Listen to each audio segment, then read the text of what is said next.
Galicia, principios del siglo XX, un lugar profundamente marcado por la fe, las tradiciones y el control moral de la Iglesia. En esas tierras donde las costumbres pesaban más que los sueños, dos mujeres se atrevieron a escribir una historia de libertad. Lo hicieron disfrazando la verdad, engañando a curas y autoridades y arriesgando no solo su futuro, sino su propia seguridad. El suyo fue el primer matrimonio entre dos mujeres registrado por la Iglesia Católica, un hecho que más de un siglo después sigue estremeciendo, porque nos recuerda que el amor siempre encuentra la manera de florecer, incluso en medio de la represión. Esta es la historia de Elisa y Marcela, un relato de valentía, de ingenio y de resistencia, que aunque intentaron borrarlo de los registros oficiales, hoy regresa a la luz.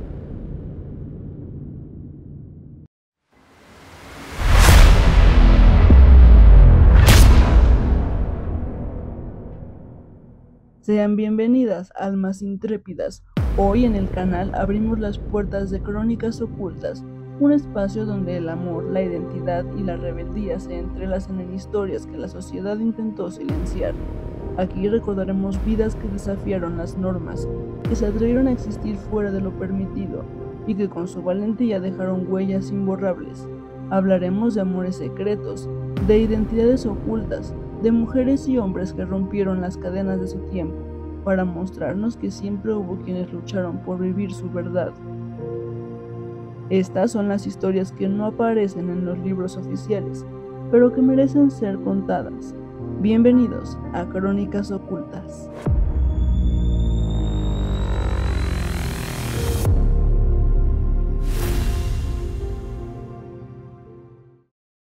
Nuestro primer viaje nos lleva a Galicia, en 1901, donde dos mujeres, Elisa y Marcela, se atrevieron a desafiar la Iglesia y el mundo entero para poder casarse.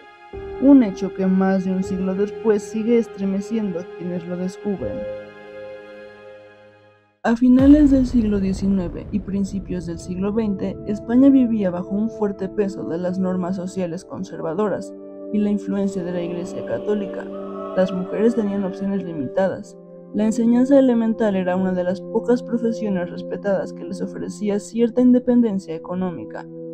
En Galicia, la vida rural y el arraigado conservadurismo hacían aún más arriesgado desafiar las normas establecidas, especialmente en cuestiones de amor y libertad personal.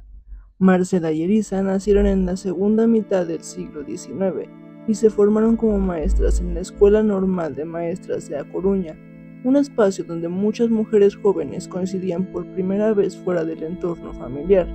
Allí nació una amistad que pronto se transformó en algo más íntimo, una relación afectiva y sentimental, que en el contexto de entonces debía permanecer oculta. Tras sus estudios, ambas ejercieron como maestras en distintas localidades de la provincia coruñesa. La cercanía laboral y la convivencia en pueblos permitieron que su vínculo creciera. Vivieron y trabajaron en localidades próximas, se apoyaron profesionalmente y con el tiempo compartieron casa. Su relación, sin embargo, no pasó desapercibida. Los rumores comenzaron a circular y llegaron a oídos de sus familias.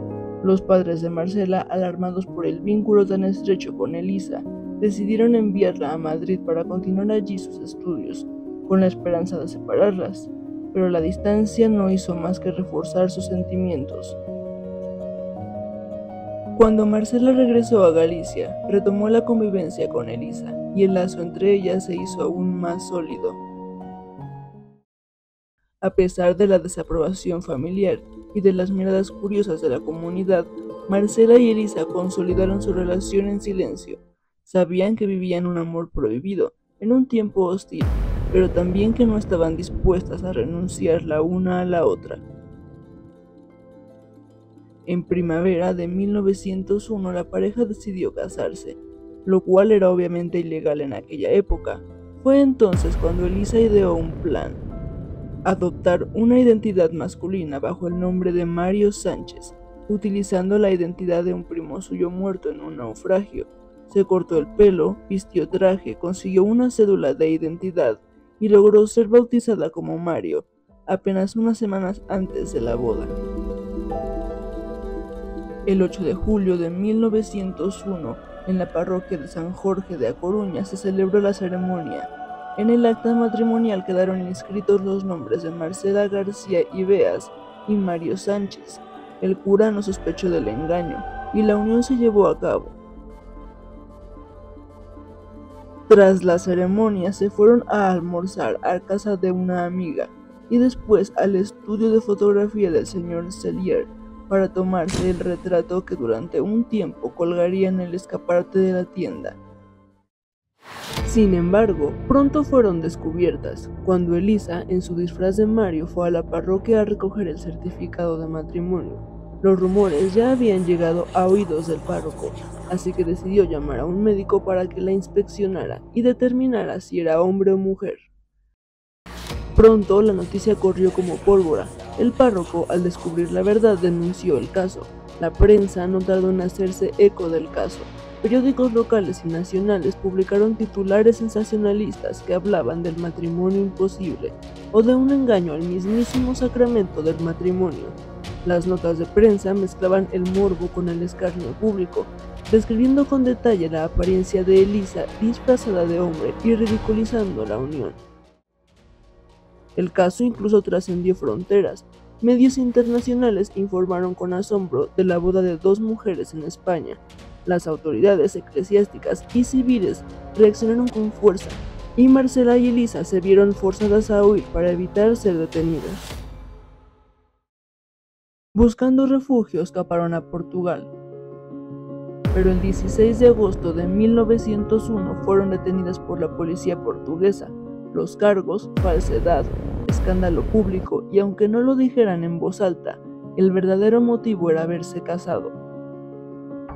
Fueron encerradas en la prisión de Oporto.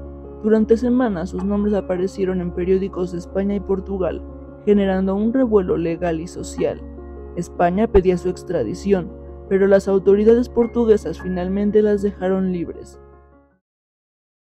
Poco después, el 6 de enero de 1902, Marcela dio a luz a una niña en Portugal llamada María Enriqueta. La llegada de aquella hija hacía aún más urgente escapar de Europa. Fue en ese momento que las dos mujeres decidieron dar un salto definitivo, emigrar a Argentina, viajando por separado, primero Elisa y después Marcela con la niña en brazos. Su plan era empezar de nuevo en Buenos Aires, lejos de la persecución y lejos del escándalo. Ya en Buenos Aires, sus vidas tomaron rumbos distintos. Elisa contrajo matrimonio en 1903 con un hombre danés llamado Christian Jensen, un giro inesperado que sorprendió a todos. De ser Mario en Galicia pasó a convertirse en María en Buenos Aires, casada ahora con un hombre extranjero. Marcela, en cambio, permaneció en Argentina junto a su hija. Con el paso de los años, los rastros de ambas se diluyeron y su destino final quedó en la penumbra de los archivos. Algunos dicen que Elisa murió de cáncer a los 58 años, otros que Marcela vivió ocultando su identidad mientras su hija crecía lejos de toda atención. Lo cierto es que nadie sabe con certeza cuál fue su destino final. Lo único indiscutible es que en 1901 desafiaron a la Iglesia y el Estado y a toda una sociedad, y escribieron sin proponérselo la primera página del matrimonio igualitario en España. Aunque fueron perseguidas, encarceladas y condenadas por la sociedad de su tiempo, la historia de Elisa y Marcela logró sobrevivir al silencio y al olvido. Su boda en 1901 no fue solo un engaño al sistema, fue un acto de amor y de resistencia. Más de un siglo después, aquel matrimonio sigue siendo recordado como el primero entre dos mujeres registrado en España, y hoy es visto como un antecedente fundamental de la larga lucha por los derechos LGBTI+.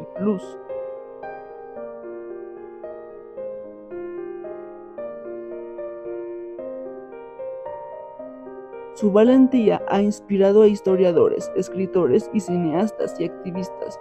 Su eco llega hasta nuestro presente como recordatorio de que la libertad nunca fue un regalo, sino una conquista, porque aunque sus vidas terminaron en penumbra, su acto quedó grabado en la historia.